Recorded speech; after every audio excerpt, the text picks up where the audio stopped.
This is a Podco original. I think that the fans were like, no, they have to get back together. Yeah. I'll be like, like, make out. Okay, bye. Like, you don't know the person at all. Yeah. I gotta stop. I ain't no hussy. I wouldn't have thought I was a hussy except when I started podcasts. And they stare at the body and they think, oh my God, what have I just done? Mm.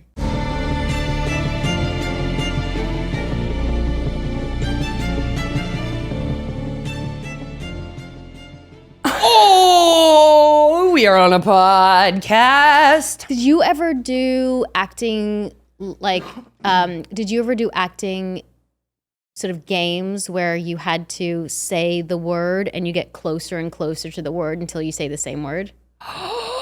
No. Do you want to try it? Yeah. Okay, so you think of the first word you're saying, Peanut. and then there has to be something, a word between the two words that we're saying that makes sense. Okay, so 1, 2, 3, orange. Orange. No, I have to say it at the same time as you were saying it. So do I say orange? No, 1, 2, 3. Zucchini. Blue. So something about blue and zucchini. 1, 2, 3. Veg. You gotta say it at the same time. Oh, okay. 1, 2, 3. Texture. Vegetable. So vegetable and texture. 1, 2, 3. Corn. Fruit and corn.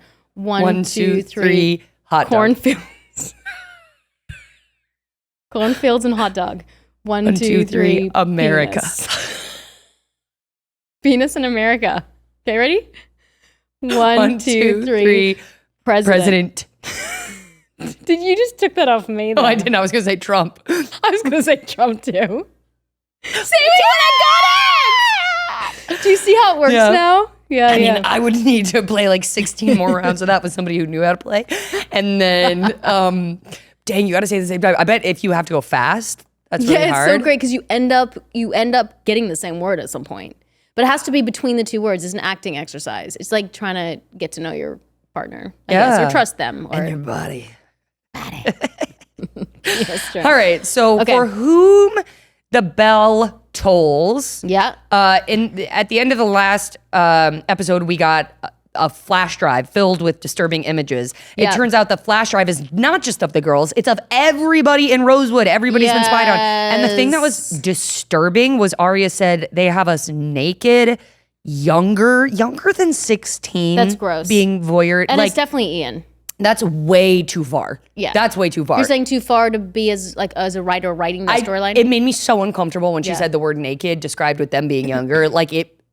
But think about all the shows that have pushed the boundaries now. But it was this such a reference. I know. That was. I just felt like it was unnecessary. Like, why'd y'all have to be naked? Like, how'd they get in the showers? Like, this isn't Orange is the New Black. You know what I mean? We could have just said that he's been spying on us, or they've been spying on us. Yeah, And or they've been spying on everybody. You don't have to say how much younger you were. You don't have to talk about you all being naked and them seeing stuff. Like, that's a different show. Just the fact that you're being watched is enough. Okay, I get it. You know? And then they find Jenna's tape, and she is seducing Toby because.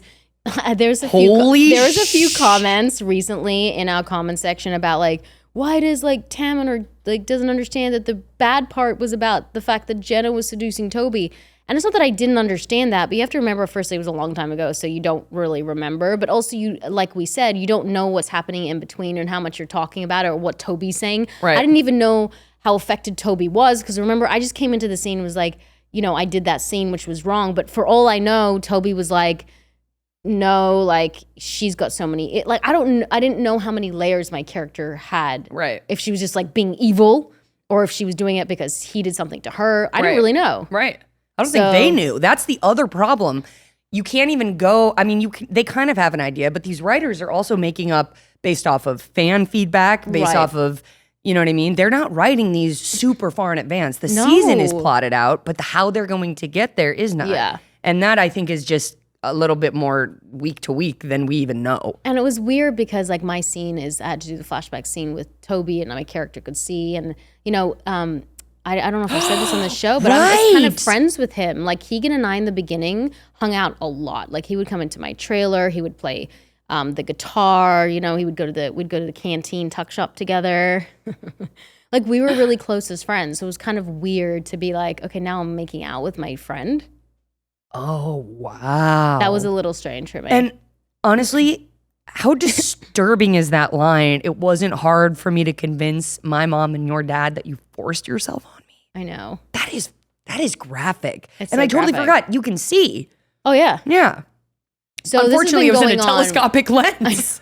But this has been going on for a while then. Yeah. Not just after I became blind. Right. Or visually impaired. Right. Right? You've been trying Since to I've get been in doing those this- pants since day one. I just don't know what I guess I'm just maybe not picking up on the little moments, but I just don't know how scared you could be of me. And maybe that's just something that I need to work on, because it's weird to me. I feel like as a woman on the street or when I'm always afraid that like I would be attacked by a man. Or right, but I like- think what's in your head is more lethal than what any man is willing to do. Right. And the lengths you're willing to go. Right. You don't care if somebody is collateral damage. You don't care if somebody gets hurt. And really, it's like, I think to appease the psychological terror and physical terror, you would rain down on people with these weird connections you have. You sort of pop up anywhere, like you sort of know things that you shouldn't. How does she, you know what I mean? Like you're just connected to something outside of Rosewood Yeah. that they aren't. Yeah. That's what I feel. Yeah. You're right. I think I just, because just being a woman, I'm like, how does this work the other way around? Right. And I know it does. I know there's obviously serial killers who are women, but But you not think like, why many. doesn't somebody just like punch her or something? Like you don't hear of many like Yeah. serial killers or many, I mean you do, but not, oftentimes not. You know? Yeah. Okay, so they find the videos.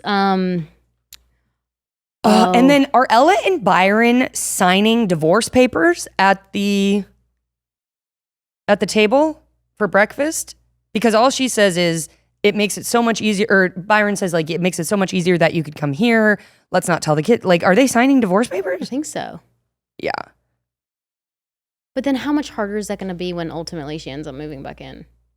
I think that was definitely, I don't know if the character, the writers knew that they were going to stay apart or stay together. Right. But I think that the fans were like, no, they have to get back together. Yeah. I think that that's probably what happened. There was like Yeah. such a push of like, this feels weird. Right. Because I think it's weird from Arya to be from a broken home. She just doesn't seem like that kind of character. I agree. Yeah.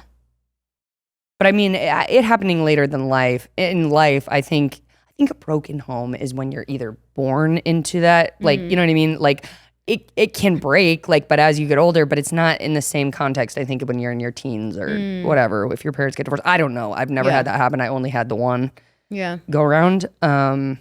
Okay, so here, Eversley gets a job at Hollis College. Yep. He's no longer going to be Arya's teacher. Nope. And that's That a makes good everything thing. right. Because that was the problem. And they're like, we can go out and be together on Saturdays. I'm like, but can you? can you? Because it's a small town. Can you hold hands? Can you? Because doesn't everyone know? Yeah. I don't know how much different it's going to be outside of the school. Right? Yeah, I agree. Because why would y'all get buddy now? That's still weird for you to be friends. Yeah. So I don't know how much that's going to make a difference.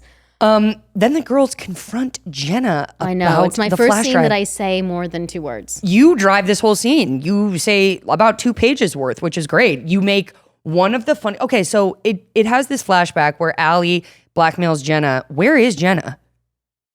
In the hospital. In Radley. At Radley. Yeah. Okay, that's what I thought. So she just became visually impaired. right. She just had the accident just happened. And that's why she's saying, shut up. And now, I was going to say Sasha, now Allison has on Jenna, I have this tape of you, so now you can't tell anyone what I did to you. Right. Because Jenna knows it was her. Right. And the girls were like, that's why Allie came skipping back that day, because she knew she wasn't going to get in trouble. Mm-hmm. So I was blackmailed. And then I go, I turn around and I go, everyone's making mistakes. I'm still paying. Oh, that is such a nasty paying. line. I love that so much. The other great line in that Yeah. scene, then she made some joke about her tan. Too bad I couldn't see it. I know. It's hard sometimes doing those lines. You're like, I don't want to say it, but don't say it, don't say it, It's don't say it, so don't say it, don't say funny. it, don't say it. That was so Too funny. bad I couldn't see it. And you have to believe it. Yeah.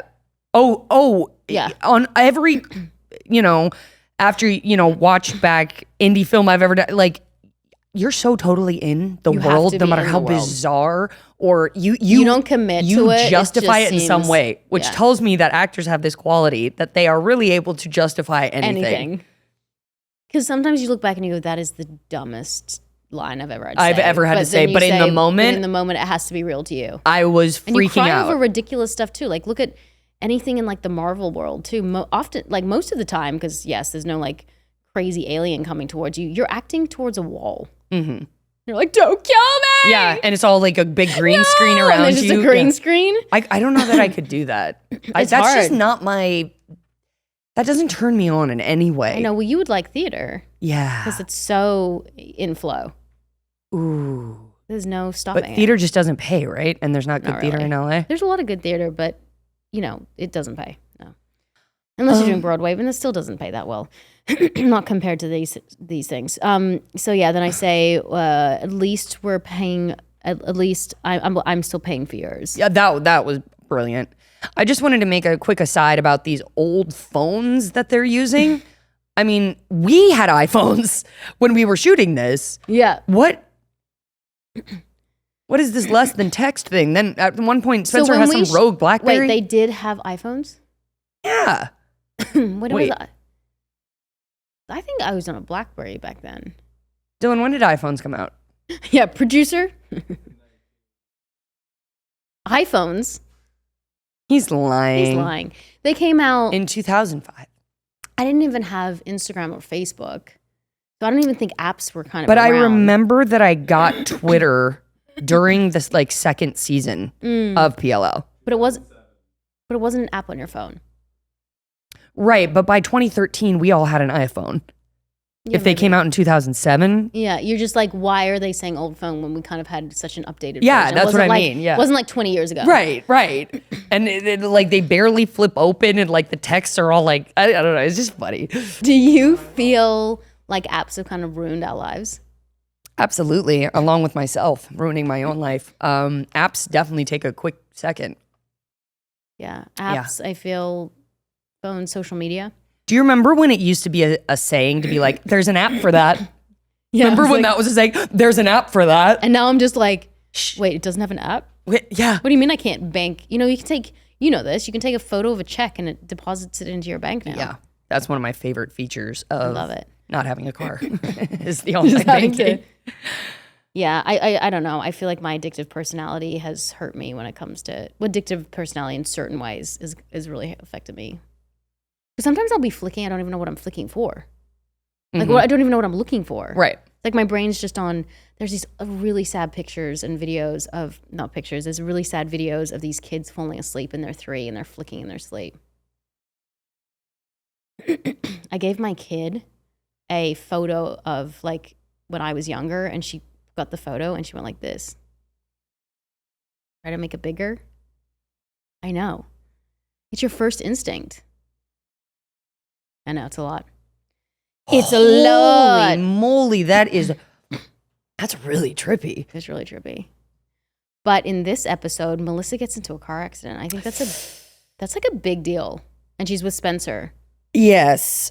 And yes, indeed. And she gets hit on her side on. Yeah. And somehow Spencer is totally okay, which I mean, maybe, but that seems like a very severe car accident for her to walk away without a scratch. She's like, I'm fine. But does Melissa come out of it with scratches? Yeah, I think She had put something- something on her head and they put a brace on her arm. Right. And maybe if it was from that side of the car, Yeah. that would have makes been real. sense. I thought she actually lost the baby. I think that's what they were trying to allude to. Yeah. Also, Spencer texts Ian about Ali's video and says he can have it for $10K.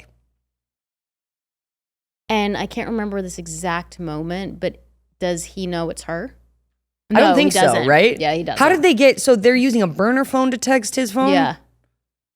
Although when he texts them back in one of the episodes, Spencer's phone rings. Maybe she has the burner phone. So maybe the Right. burner I think phone she does rings. always have that burner phone with her. Yeah. Because that's the Blackberry and the other things are just those little dingleberries that they hold. Like it's not even the size of their full palm. It's insane. Another line that I really liked, I see no combination of you and I that forms we. Lucas says that to Mona. because Lucas catches on that she threw Caleb's letter away. Yes. And like the good friend Samaritan that he is. I love him. The way he says these things. I see no combination of you and I that forms we. So Love good. that. And then you talked to Ian about the video. Yes. And what am I saying? What's that about? I don't know. I do a lot of that. I'm just like there. I know we talk about this to move the plot forward. Remember is this when no, this isn't when he gives you the bag, right? No, church scene. Okay, no. M's moving to Texas for dad's work. Yep. Which is such a weird storyline. Yeah, I agree. And then Jenna and Garrett. What? You could have blown me over with a short breath though? or a light feather. I swear to God, that was my But first don't you think real I'm fucking around with everyone? I do, but it didn't seem like he'd be fucking around with everyone. Right. You know what I mean? Like he's not shady. I didn't think. It seems like all roads end at Jenna. Yeah. It was interesting for me because I didn't really have a lot of friends on the show because I didn't hang out with someone long enough. Mm-hmm. It's not like you and Shay spent so much time together doing so many scenes together. So like Garrett and I, it's just like all that small talk between like having to kiss them or make like it's just. Right. So where are you from? Yep. What's your family like? Is this your first job? Like, like make out. Okay, bye. Like you don't know the person at all. Yeah. And then you just see him the next time. Hey, how are you? Yeah. Hey, how's your family going? And so I didn't have a lot of people. I would just kind of sit there alone because I didn't really interact with many people. Yeah.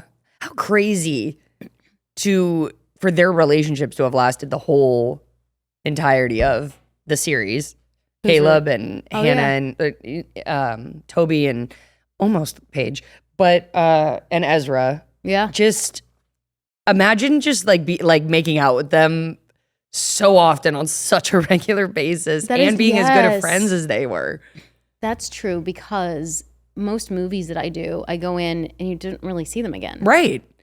Or like you see them in passing, but it's not like you have to do that. And even on a show, you date somebody for XYZ. And what if you have a connection? That's what I always say. Like, I mean, I have always explored those. Have you? I have. Told you, Ethan. I've only had 2 that I thought could have gone somewhere. Only 2 in my entire career. Really? Yeah. But I was very honest with my husband, and I was like, I can't be around this person because like it's very weird for your body to be around. Like people have chemistry. It's delusional to think that you're never going to have a crush on someone or feel something. And also your body's doing something. Your mind's confused because you're like, well, there's a connection, there's chemistry. Now I'm kissing that person. I'm spending so much time with them. So then I make that choice to not be around them. Like when it's cut, it's cut. Because you don't know. Like you don't want to I feel like people who cheat on their partners on set, probably don't have a strong communication or a relationship with their actual partner at home, or B, they put themselves in a situation continuously that could be a fertile environment for something to happen. Yeah. So and if you're single, it's like, whatever, like, but if you're not, then you really have to check in with yourself and go, wait a second, like where am I sitting with this person? Dang. Yeah. It's different. I have my own insecurities. It comes out of me feeling like, why would he be with me? He's going to find someone else. That's just my stuff. Right. He doesn't feel that way. Like, I think he's very secure as a person. So he always says to me, like, if you leave me, it's your loss. I'm like, what? And not in an egotistical way, but he's like, what can I do about it? Like, I can't, Wow. I love that. That is some Vanessa Ray of Sunshine energy right there. Yep. I'm going to book it. Hey, girl. Yeah. This platter's all yours all the time. Unless you don't, if you want to walk away, that's all Yeah, he's like, what can I do about it? I can't control you. And by him not controlling me, I never step out of bounds. Because he's given me the agency and the ability to like make my own decisions. And he's also helped you be the, support. Maybe not, support so that you can become that best self, Yeah. And really help you be who you are. Yeah. But it's a fine line, like on set. And I know you've had a couple, but you've been single, so. Right. But then Sean came from set. He did. I've been on Raya, which is this dating app here. Yeah. It's atrocious. Yeah. My only experience of that, first of all, guys will match with you. And it's like, I get it. It's an equal world. But there's something in my reptilian brain that is always going to want to be courted. And I didn't even know that was awake in me until I got into my 30s. Yeah. But I matched with 4 guys. Okay. Yeah. I started conversations with them. And the one guy who I kept trying to drop hints about going on a hike, hey, let's go photobomb on Running Canyon. Let's go blah, blah, blah. Because he was bringing them all up. I made a quip about one of his canyons. It was like a word play that he was like, oh, I can't believe I didn't think of that. I can't believe I didn't say that. I go, dude, you can have it. He was more turned on and upset with himself by the fact that he missed the opportunity for the wordplay. Never made plans with me. I just deleted the app. I'm literally like, I don't know what else I can do. When I try to be forward, nobody wants to sleep with me. When I try to be flirty, nobody wants to flirt with me. And at a certain point, I have to be like, it is me. Like, I don't know what else it could be. I don't think it's you. I think it's this time now where people... Yes, don't be a douche. Don't do something like don't ever put a woman in a compromising position. And I always say this to but in the our fact relationship. that you don't know what that is. If someone at this says point, no, they mean no. I don't care if you're kissing or doing something. If a woman says no, if you're having sex with her and she says no, that's it. You need to stop. Like that is like definitely line in the sand stuff. But like, are we now not able to say? A guy's not able to say to a girl that he's trying to flirt with, like, you look pretty today. Now the girl can say, oh, thanks, but don't talk to me. Like, I'm not interested. Okay, but like, is that now not allowed? How do you even know like where you, sort of the temperature of any of it? I think you have to be really like in your body and who you are. It's just like we were saying, like on those hate comments when it's like, I don't even know enough to know that I'm not that until I sit and reflect, oh, I'm not that. Right. But I will take on that identity immediately if somebody tells me because I'm not clear from the beginning. Yeah. Even though after time I get it, I'm not like that from the beginning. Yeah. And so, I don't know, what were we just talking about? But yeah, I do believe that like my husband is such a Midwestern guy and he's like, okay, so if one of your friends walks into the house and she's got a new hair color, am I not allowed to say your hair looks nice? Like, what am I? And I'm like, I don't think you're allowed to. Like, I don't think you're allowed to compliment anyone. I also don't want to give that away because my favorite thing to do is compliment somebody. But you maybe as a woman, it's more different. Okay. But like as a man, is my husband not allowed to like ever say to someone on set? Well, I do think it's weird if he's on set and he's the director and he says to the leading lady, "You look nice today." I actually think that's weird. Right. But if it's one of my friends, like if you walk in and your hair is like completely different and she's like, "You got a great hairstyle. That looks nice." I think that's totally acceptable. Absolutely. Yeah. Absolutely. Okay. By the way, under Jenna and Garrett, I just have so good at being blind. I don't know what you did in that scene. But something probably, like maybe he took your glasses off, like something about it. You were finding his face, something. Thank prompted you. me to put, you're so good at being blind. Okay, I know that we will get to the scene, but I loved this as the finale. Like, I mean, I loved this episode. Mm-hmm. I was super invested. Yep. I agree. I didn't know because I just downloaded all the episodes. I didn't know it was the finale, and I was like, "Why is this episode so much better than the?" Not that it's better, but it's like, but it ends with a bang, and it's more intense. And I'm like, "Wait, where did this come out?" I was like, "Oh, that's right. This is the finale." Mm-hmm. I loved when we were in the church and Ian shows up. That was actually the first time that in this entire first season that I personally, because I knew what was happening around the scenes, that I was actually like, what's going to happen? And that was the first time for me. And I liked that. I liked knowing like, because I didn't remember that Ian died or didn't die or whatever. Yeah.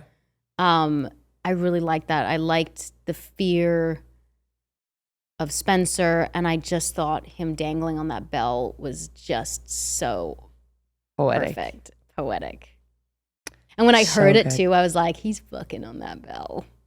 That church bell, like that was. And it has another movie done that? Like, have you ever seen that somewhere else? Hunchback of Notre Dame? Really? Notre Dame? Really? No, I don't know. How did you feel about the finale?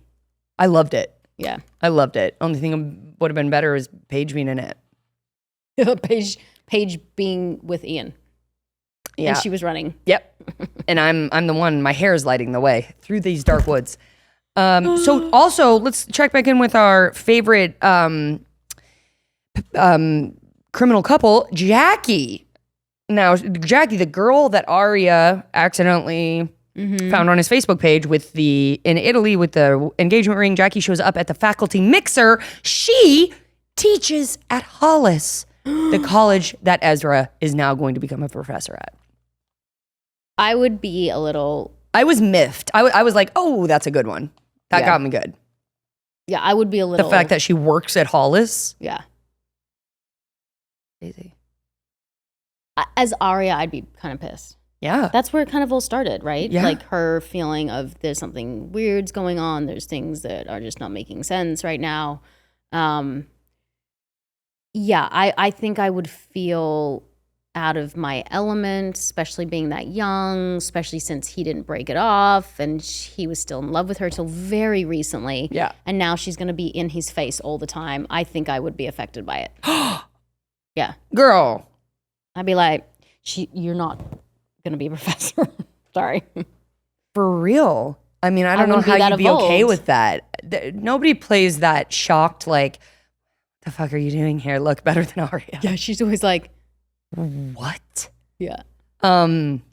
Yeah, that was a big one. And just the way they had Ian explain Jackie to her, it didn't make me feel the best. Yeah. You know what I mean? It was like the details were hard to hear, but it was like, were you in love with her at any point while you were with me? And he was like,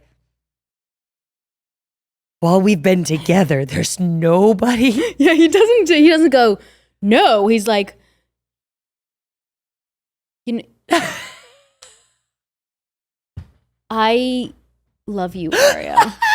And you're like, answer the damn question. It's like, dude, the look he gives her too, it's like, don't ask. Yeah, he's like, okay. He doesn't even like say a letter. Oh, it's so good. You know what's sad that I think about, because Lucy has said that she struggled with addiction. Yeah. Did you know that? Part of my vagina. It's just the top part, but it was really itchy. Anyway, so sorry. I thought you just flopped it out or something. It was the top part. It was just itchy, like a bit of candied up there, just a bit of yeast. There's some yeast? No, it's because it's the shave is growing back in. See, whatever. Oh, itchy on the outside. Yes. What do you think? I'm like fingers deep in this freaking cocoon? Yes, I thought that. Hey. I thought that. No. Great. Do you ever call it the hood? I say there's an itch on the hood. What do people? How it's is like their a windshield. How is if you their think about reaction it. of it? You know, I'm usually too tickled to care. You're too tickled to care. Literally. Yeah. Yeah, I think we're gonna have to change a few things to get some dates on Raya. But imagine you should lead with that. I want to say, you want to tickle my hood? Yeah. You want to itch my hood? I need to be on Raya as you. Please. I'm gonna get you some dates. I mean, I gotta stop. I ain't no hussy. I wouldn't have thought I was a hussy except when I started podcasts. And now you're like, she might huss it up. You gotta huss it up. But don't clip this for a social clip. Okay, this is the clip we're gonna do, the hood clip. Okay, so what were we saying? Spence gets trapped in the church with Ian. And yes, he's there. But Ian reveals to her, Allie fell and hit her head that night. Yeah. She never woke up again. And now he's going to make it look like a suicide for Spencer.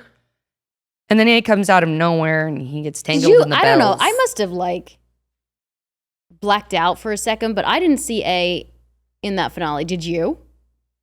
Yeah. Okay, then I must have blacked out. When she ran, when A hit Ian off of her? You didn't see that? Must have been scratching. It wasn't it was just running by and you see him get decked and then you see like black figure running by.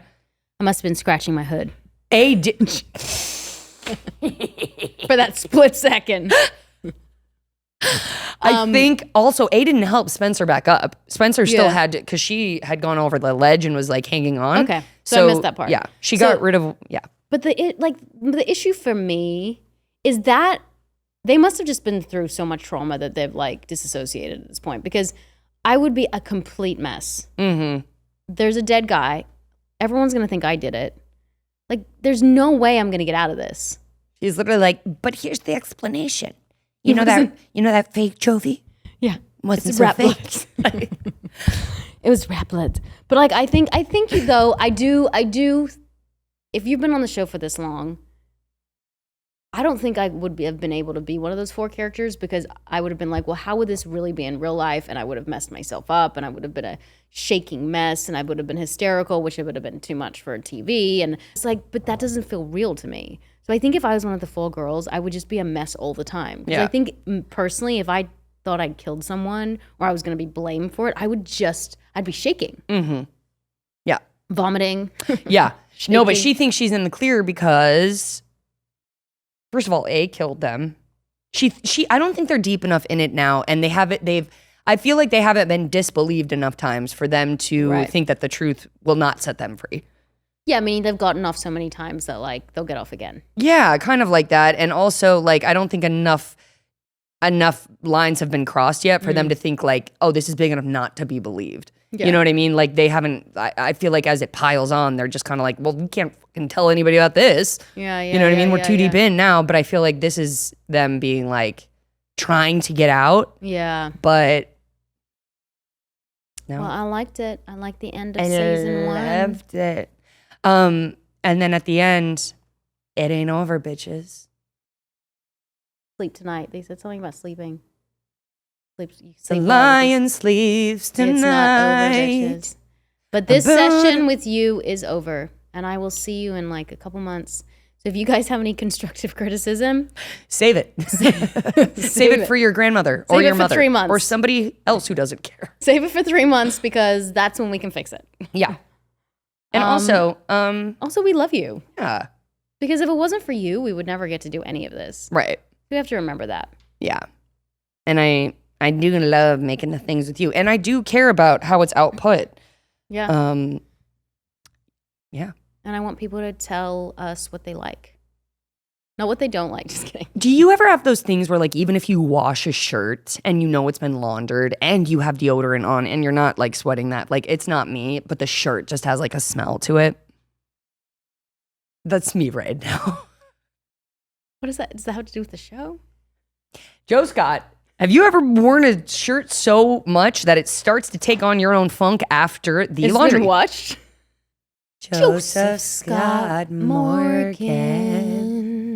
Hey there, hi there, ho there. Good to see you guys. We missed you. It's been so long. You know what I would love has been. to see Joseph in?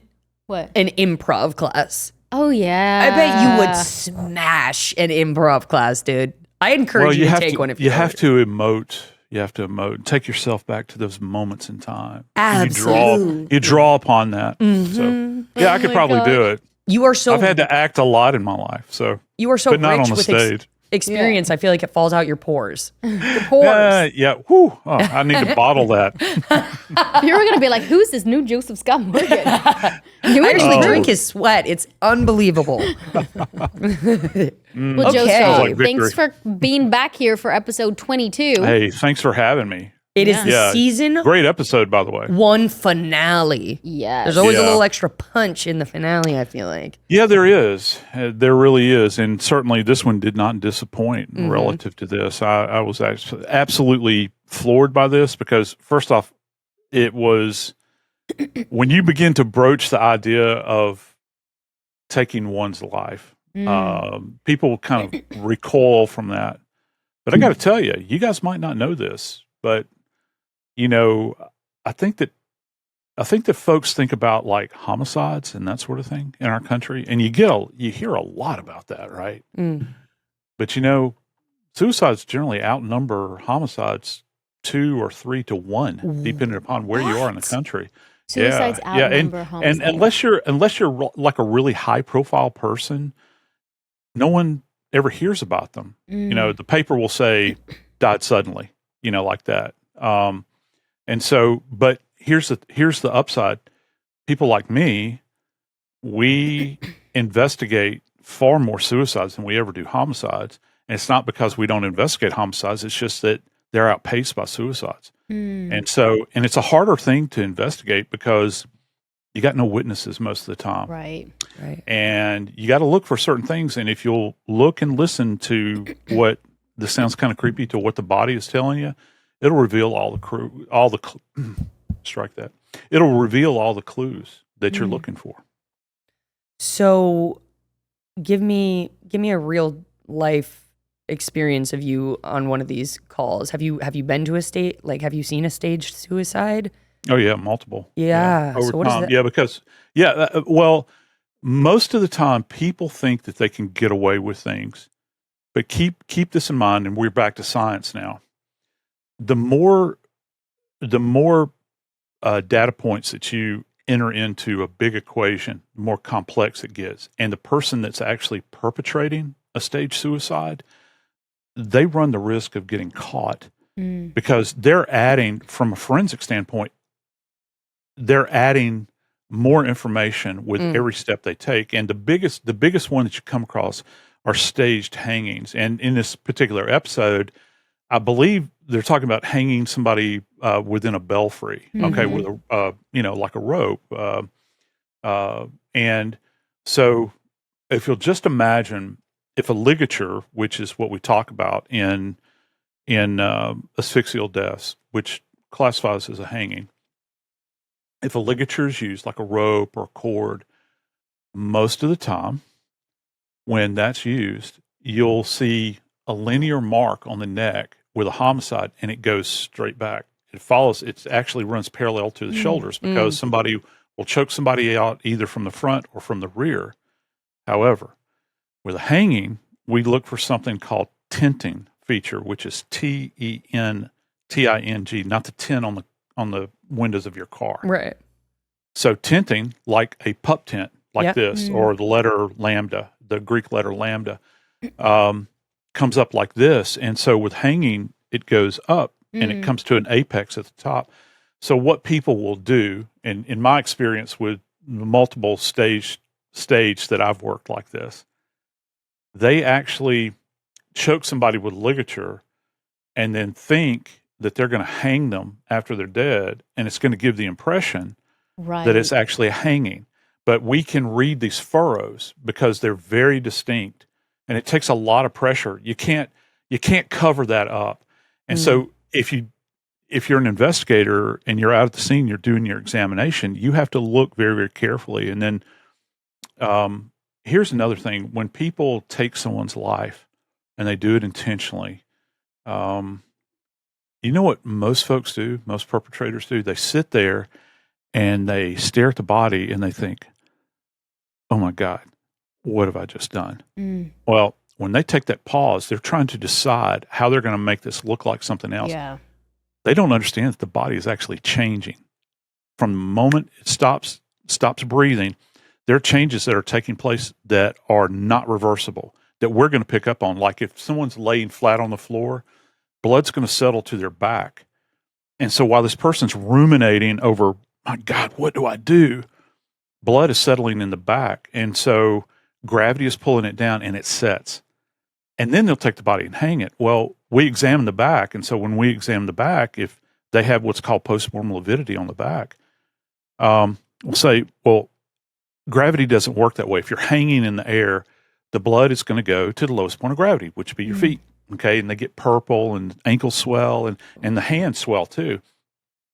It shouldn't be on the back. So that's like a first indicator. And I've actually seen people, when we begin to question them, I've seen little beads of sweat come up on their forehead as we're looking them dead in the eye. Now, tell me again how you found your loved one. How did this happen? And you can see, and they start developing like rapid eye movement. They're blinking, turning side from side. You'll see sweat come up on. I've even seen people shake and they collapse and they'll say, do I need to get a lawyer? It always works out that way. Do I need to get a lawyer? And right then, and it's not that I'm some genius. I'm far from it. It's that with experience and you're around these people, the science will betray you every single time. That's wild that the body starts to tell its dead story the second it happens. There's no time. Wow. I always reflect back. There's like this verse in the book of Genesis, I think, where, God walks he walks with the children of Adam, and he's talking to Abel, and he's saying, Abel, where's your brother Cain? And he's like, I don't know. And God speaks to Cain and says, his blood is crying out to me from the ground. And it's like, that's kind of, when you think about it, the science behind that, still to this day, that's what we look at, with blood settling like this and this sort of thing. You look at that and you think, well, the body's going to tell the tale. It's going to unwrap itself. You just got to be patient. You got to be patient and take your time. Well, thank you, Joseph Scott Morgan. That was awesome. Thank you so much. Oh my goodness. That was great. Guys. I wish we could talk about, kind of more lighthearted things, but hey, we have fun while we're doing it, don't we? Listen, as long as we keep the gravity in pocket-sized bites, it's good. So there you go. until it's next week's digestible. Until next week's thing that's going to keep me up at night. Yeah. Thank you, and Joseph how Scott Morgan. not to get away with murder. We'll see you next week. Bye, you. Bye, y'all. See you later, bitches. Let's try one again. See you later, bitches.